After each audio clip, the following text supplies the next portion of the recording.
আমাদেরকে বলতো এসে make a straight circle. Hi, welcome back to my channel. আশা করি তোমরা ভিডিও থাম্বনেল আর টাইটেল দেখে বুঝেই গেছো যে আমি কার ব্যাপারে আজকে কথা বলতে চলেছি।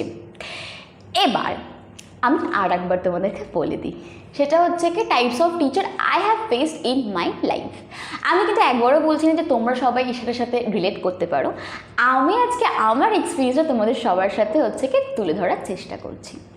আমি যখন ক্লাস 1-2তে পড়ি, আমার মা একটা টিউশন টিচার রাখে আমার জন্য। এবার তো তখন উনি আমাকে ভালোই পড়াচ্ছিলেন, আমার মাও হচ্ছে কি ওনাকে রেখে দিচ্ছেন। এবার পড়ানোর মাঝখানে যখন উনি কিছু বুঝতে পারতেন না বা আমাকে ওটার ব্যাপারে বলতে পারছেন না, আমাকে জিজ্ঞাসা করতো, বলো তো এটার মানে কি। আমি কি করে জানবো? অদ্ভুত তো। আমি যদি ভুলও বলি তাও উনি ঠিক বলতেন, আমি যদি ঠিকও বলি তাও উনি আমাকে বলতেন ঠিক আছে, এরকম একটা ব্যাপার। তারপরে হাফ দিন তো নিজের বয়ফ্রেন্ডকেই টেক্সট করতে করতেই সময় কাটিয়ে ফেলতো। আমি আমার ডাউট নিয়ে বসে আছি, উনি ওনার বয়ফ্রেন্ডকে টেক্সট করছেন। তখন অবশ্য বুঝতাম না বয়ফ্রেন্ড মানে কি, কিন্তু এখন তো বুঝতে পারি। তারপরে ভালোই চলাতে উনি আমাকে এরকম 4-এর মিড অফ দি সেশনে ছেড়ে দেয়। ছেড়েটা দেয় কেমনভাবে জানেন?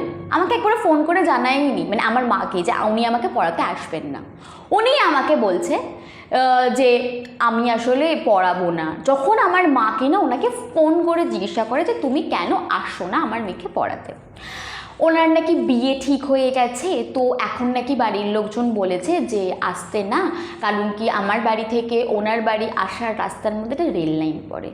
এবার ওনার যদি হাওয়া বাতাস লেগে যায়, অ্যাকচুয়ালি হাওয়া বাতাস মানে হচ্ছে কি এরকম বাজে সোল অ্যাকচুয়ালি অ্যাট্রাক্ট করে যখন কারো এরকম বিয়ে ফিয়ে ঠিক হয়ে যায়। আবার আর একটা রিচুয়ালস আছে, যেটা বিয়ে হওয়ার পর মানুষজন একা একা কোথাও যায় না, গায়ের মধ্যে হলুদের গন্ধ থাকে। মানে যারা জানে তারা আমার সাথে একটা জিনিসটা রিলেট করতে পারবে অ্যাকচুয়ালি। এবার তো ওনার পড়াটা যথারীতি বন্ধ হয়ে যায়। তারপরে আসছে 2 নম্বর টিচার। এটা কিন্তু সো কল্ড একটা ইনস্টিটিউশনের কথা বলছি, যেখানে আমি পড়তাম। আমি আমাদের ইকোনমিক্স টিচারকে নিয়ে আজকে আমি কথা বলতে চলেছি।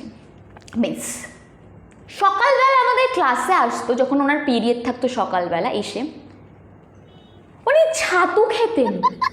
বাড়ি থেকে উনি ব্রেকফাস্ট করে আসতেন না, ক্লাসটা নাকি ব্রেকফাস্ট করার জায়গা। আর এসে ছাতু ফাতু খাওয়ার পর যদি কেউ একবার বলেছে ম্যাম আমি জল খাবো বা আমি ওয়াশরুম যাবো, ওনার একটাই tagline, no water no washroom. সেটা ওনার পিরিয়ড হচ্ছে যখনই থাকুক না কেন, শেষ পিরিয়ডে থাকলেও একই কথা বলতো, ফার্স্ট পিরিয়ডে থাকলেও একই কথা বলতো, মাঝখানে থাকলেও একই কথা বলতো। আর বলতো টিফিন পিরিয়ডে কেন যাওনি? কেন আপনি দেখতে পাচ্ছেন না যে টিফিন পিরিয়ডে আমাদের পার করে দিত, গ্রাউন্ডে থাকতে হতো। আর গ্রাউন্ডে নিশ্চয়ই ওয়াশরুম যাওয়ার অ্যাক্সেস নেই। ঢুকতে গেলে এই মাসিগুলো বলতো কেন ঢুকছো, আর এনার ক্লাসের মধ্যে বসে গেলে যদি হিসু পেয়ে যায় তখন বলতো হিসুটা চেপে রাখো। পেটের মধ্যে স্টোন হয়ে গেলে কি আপনি দেখবেন? বোকা বোকা কথা বলতেন। হ্যাঁ, তখন তো আমার এই ব্যাপারটা ছিল না, যদি থাকতো না আপনাকে তখন আমি বোঝাতাম কথা বলে। যাই হোক, বাকি বাচ্চাগুলো এমনভাবেই কথাবার্তাগুলো শুনেন তো, সবাই পেছন পেছন কথা বললে, কেউ মিসের সামনে কথা বলার এখনও হচ্ছে কি কোনো রকম কোনো সুযোগ থাকতো না, আর বলতো না। বাচ্চাগুলো খুব ভীতু ছিল, আর তাদের মধ্যে আমিও পড়তাম অ্যাকচুয়ালি। কারণ কী দরকার, তারপরে মার্কস ফার্কস কনফার্ম দিয়ে দেবে, তার জন্য সেই ভয়তে চুপ করে থাকতাম। এখন ও বাচ্চাগুলো হচ্ছে কে সাফার করছে, যারা ওনার কাছে পড়তে। Damn sure 100%, rather 200%। মিস এসে ক্লাসের মধ্যে রিডিং পড়াতো। অদ্ভুত, মানে কিছু বলতো না, শুধু রিডিং পড়াতো। তারপরে রিডিং ফিডিং পড়ানোর পর উনি আমাদেরকে বলতো কোশ্চেন অ্যান্সার লেখো। ঠিক আছে, খুব ভালো কথা। যদি আমরা কেউ একবার কোনো ডাউট জিজ্ঞাসা করতাম, ম্যাম বলতো কেন পড়াচ্ছিলাম যখন বুঝতে পারোনি? আরে যখন আপনি পড়াচ্ছিলেন তখন কি আপনি মানেটা বোঝাচ্ছিলেন? ডাউট থাকলে বাচ্চারা জিজ্ঞাসা করতে পারবে না? আর এই টিচারগুলো যখনই বাবা মার সাথে দেখা করতো, ও তো ডাউটটা বলেই না, ওকে বলতে হবে না। যদি স্পিক আপ না করে তাহলে আমরা কি করে বলবো? স্পিক আপ করতে গেলেই তো আপনি বলবেন, কথা বলবেন। প্রিন্ট অফ সাইলেন্স, ভালো টিচার হতে গেলে যে ক্লাসটাকে শান্ত রাখতে হবে এটা না। ভালো টিচার সে তখনই হতে পারে যখন কিনা সে তার স্টুডেন্টদের কথাগুলো বোঝে। Student friendly teacher is very important, কারণ কি স্টুডেন্টরাই কিন্তু আমাদের হচ্ছে ফিউচার জেনারেশন। এদেরকে ঠিকঠাক করে রাখলে আমাদের ফিউচার জেনারেশনটা আরও বেশি হচ্ছে কি ভালো রকমের হচ্ছে অ্যাডভান্টেজেস পাবে, অপরচুনিটিস পাবে, আরও আমাদের দেশ আগাবে। এরকম টিচার থাকলে তো দেশ ওখানেই হচ্ছে থেমে যাবে। এবার যাই হোক, মিস তো এইসব জিনিসপত্র করতো। এবার কাউকে বকছে, তখন মানুষরা কী করবে? চুপচাপ দাঁড়িয়ে থাকবে। মিস তখন বলতো, দেখো না, দেখো মুখটা এমন করছে, ভাজা মাছটা উল্টেই খেতে পারে না। এটা নাকি একটা সো কল্ড ইংলিশ মিডিয়ামের। What is this?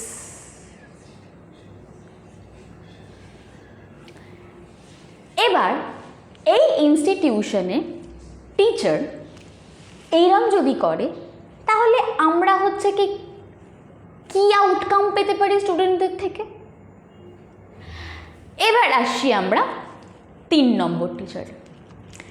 স্যারের মানে কোনো রকমের কোনো কমপ্লেন আমি একদমই করব না। স্যার আমাদেরকে ম্যাথস পড়াতেন, ম্যাথ এত ভালো পড়াতেন, আর পরীক্ষার সময় হেল্প করতেন, মানে কোনো রকমের কোনো কথাই হবে না স্যারকে নিয়ে। কিন্তু স্যারের একটা ইউটিউব চ্যানেল ছিল। স্যার এসে আমাদেরকে ক্লাসে বলতো যে আমরা যেন তার ইউটিউব চ্যানেলটাকে সাবস্ক্রাইব করি। স্যারের ক্লাসে তোমরা যদি ক্লাস করতে তাহলে তোমরা বুঝতে পারতে ক্লাস নাকি অন্য কিছু বোঝাই যায় না। যদি কোনো রকমের কোনো বেয়াদবি কেউ করতেন, স্যার এরকমভাবে বলতো চম্পা, চামেলি, এসব বলে স্যার ডাকতো। মনে হতো পুরো মাছের বাজারের মধ্যে বসে আছি, কিন্তু কোনো কমপ্লেন নেই, কারণ কি স্যার পুরো তুমি চুমু ছিলেন। এন্টারটেনমেন্ট এত করতেন বলার মতো না। তোমরা কি করতে যখন তোমরা কোনো হচ্ছে কি পিকনিকে যেতে? নিশ্চয়ই বলিউড, হলিউড, টলিউডের গান শুনে নাচতেন। আমরা স্যারের গান চালাতাম স্যারের ইউটিউব চ্যানেল থেকে। আবার স্যার একা গান গাইতেন না, ওনার বউকে নিয়েও গান গাইতেন। বহুত প্যাশনেট ছিলেন লোকটা। তারপরে তো 1 বছর পর ইনস্টিটিউশনটা ছেড়ে দেয় আর কি, আর কিছু বলার নেই। এবার যাই হোক, এবার আসছি আমরা 4 নম্বর স্যারের কাছে। এরা ছিল আমাদের এই টিচার, নামটা নেব না আমি, এই টিচার ছিল। আশা করি তোমরা বুঝতেই পারছো। এবার স্যার আমাদেরকে বলতো এসে মেক আ স্ট্রেট সার্কেল। মানছি সার্কেল আমাদের জীবনে সবাইকে একটা বাম্বু দিয়েছে পরীক্ষার সময়, তা বলে এরমভাবে বলবে মেক আ স্ট্রেট সার্কেল? আমি না কখনো শুনে না কনফিউজড হয়ে যেতাম। মানে প্রথম স্ট্রেট সার্কেলটা কেমন করে বানাতে, মানে আমি শিখিনি নাকি স্কুল আমাকে শেখাচ্ছে না, আমি ঠিক বুঝতে পারতাম না। এবার যাই হোক, তো তারপরে হচ্ছে কি স্যার যখন দিয়ে আমাদের ক্লাসের মধ্যে আসে, বাইরে বৃষ্টি পড়ছে, তখন আমরা আর কিছু করতে পারছি না, তখন স্যার আমাদের এসে বলতো এরকমভাবে, চায় ওনার একটা হয়তো পেন কোনো ক্লাসের কোনো রকমের কোনো কিছুর জন্যে, এসে বলতেন যে give me a red pen of any colour.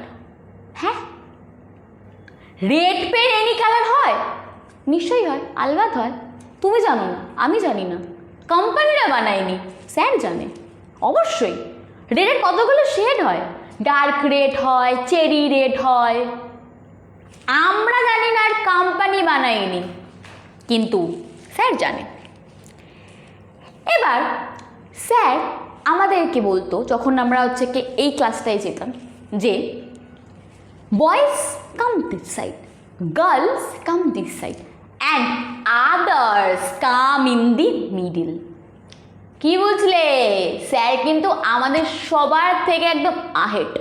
তোমরা যখন LGBT নিয়ে কথা বলতে না তখন স্যার ওদের কথা ভাবতো। উইথ অল ডিউ রেসপেক্ট নিয়ে কিন্তু আমি কথা বলছি, স্যার সবসময় একদম আহেড ছিলেন। এই পেনের ব্যাপারে ভাবুন, কোম্পানিরা কখনো ভেবেছে রেড পেনের এত কটা শেড হতে পারে? স্যার কিন্তু ভেবেছে। বেশ ভালোই লোকটা ছিলেন, একদম ফুল অন এন্টারটেনমেন্ট করতেন। যাই হোক, এই সব টিচার নিয়েই আমার জীবনটা কেটে গেছে। আজকে আমি কলেজের লাস্ট ইয়ার দিতে চলেছি। Bye bye. ভালো লাগলে কিন্তু সাবস্ক্রাইব কমেন্ট আর লাইক করতে ভুলবেন না। দেখেছেন